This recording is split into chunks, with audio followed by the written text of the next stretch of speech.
How many people in the morning meetup? I got about 1,000 now. How many show up to the call? 920 something. Half of that, 300. Yeah. Yeah. What? 450. Because the others don't show up because it didn't cost them enough. Yeah. And they don't value it.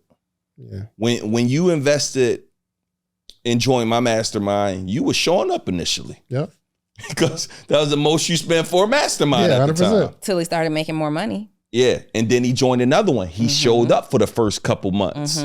But as his money as you make more money, I'm back outside. Listen though, but as you start you start growing and certain things lose value, like the more you pay attention. That's period. Fact. And again, I'm just telling people, audiences, not telling you go charge more, do what you want, what works for you. But like Donni said, when you pay and you value it, you take it serious. I think that is good advice, though. I do believe that most people probably should double their offering, but not just double it and see what happens. Yeah. For sure, you know but not also don't just go double it. If you don't have anybody who's gotten a result from you at current price, exactly, you got to go out and get some people some results first, right? Facts. And then because the price has to be in alignment with the value. That's not true.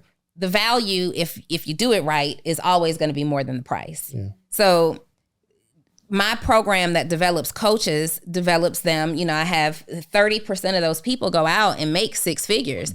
Well, if my value was in alignment with the price, I'd be charging 6 figures. It will cost you $100,000 to access my 6-figure accelerator. It only costs $19.97. So the value and the price will never be in alignment. It has to be a price that you are comfortable receiving for the value that you give. And you also, when you are looking for results from less people than you're making the program for, if that makes sense. So 100% of you can come in here and get a result, but I know that statistically only 7 to 9% of people finish courses.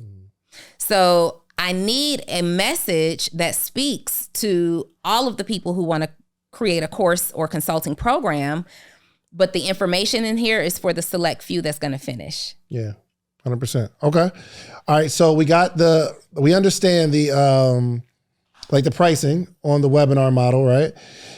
Give me some structure in teaching, because it's not just you go in there and teach. There's, what I'm understanding is there's actually a formula, how you start, what's going on in the middle, priming people for the offer. Can we walk through some of that? Did you hear Donni? She broke it down earlier. No, like the actual, we didn't. Okay, I don't want to teach it because I'm learning what I'm learning, but in the beginning, it's like getting them to trust you. You're telling your story. Was the first thing I said. Connection. But okay, what does that mean though? But what I'm saying is there's a structure to it. Well, listen, before you even get to that part, is like there's testimonials. Like I asked you for a testimonial, right?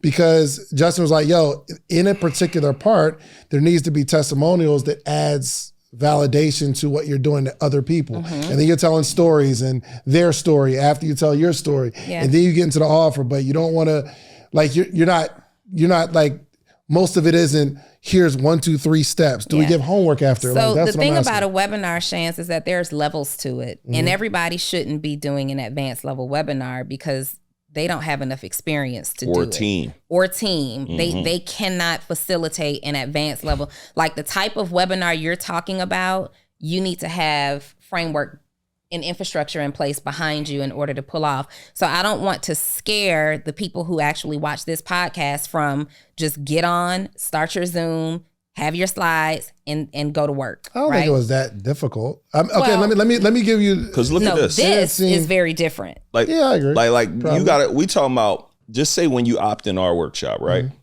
You're gonna be, from the time the webinar, when you opt in till it's over, you're gonna get 30 emails from me. You're gonna get 5 to 7 of them before the webinar starts. in that 5 to 7, you're going to get, we just added this, a student success interview that we want you to watch before it happens. When you opt in our webinar, this made us a whole lot of money, is you opt in, it's free. Soon as you opt in, after it's free, it redirects you to a different offer where you buy something for $27, $37. That helps cover up the cost of your acquisition. If they don't buy it, we go ahead and do a down sell. And now they got something to come digest before they get there. I created a workbook, so you go through a workbook while we're doing a workshop, right? So now we talk about, that's on the front end. Day of, you're getting 3 to 5 texts from me before the webinar starts, reminding you, telling you to show up. You're getting a ringless voicemail from me telling you, hey, it's about to start, don't be late. When the webinar is going on, you getting a text right before I start. You getting a text when I get to the steps. When she talking about advanced, that thing gets good. But I'm talking about, it gets deep. Depends on how. And that's what I'm talking about. This level of execution, this isn't something that you just say, okay, shoot, let's do it. Right. You actually need to sit down and think through each step. Like, you have to understand, this kind of webinar is for someone who understands the psychology of the people who do business with them. Otherwise, you will just be throwing a lot of money out of the window. Like, can you identify 50 reasons that people need your offer? Right? What are the objections? Can you anticipate what they're going to say no before they say it? Can you kind of read the room and feel that? Do you have the answer for those questions? What makes this no-brainer for them? Do you know exactly what they're going through and experiencing in their lives or in their situation right now to make this like, oh, this is a no-brainer? Because it's not just the fact that... It's always a brainer.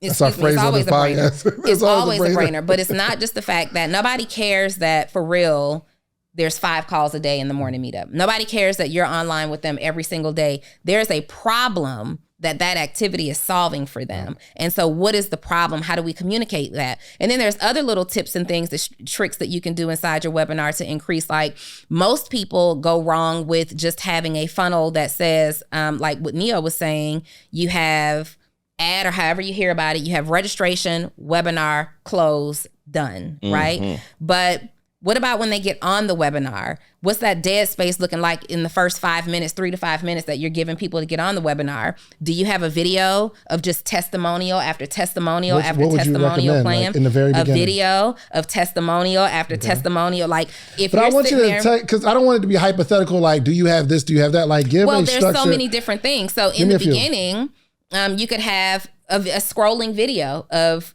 testimonials that you've pulled from your Instagram, your Facebook, or you can have actual people testimonial video that's showing. You can have some type of a reel, that's just a view, that like an EPK or something like that. That's just a view that displays who you are. There are different things that you can do throughout that.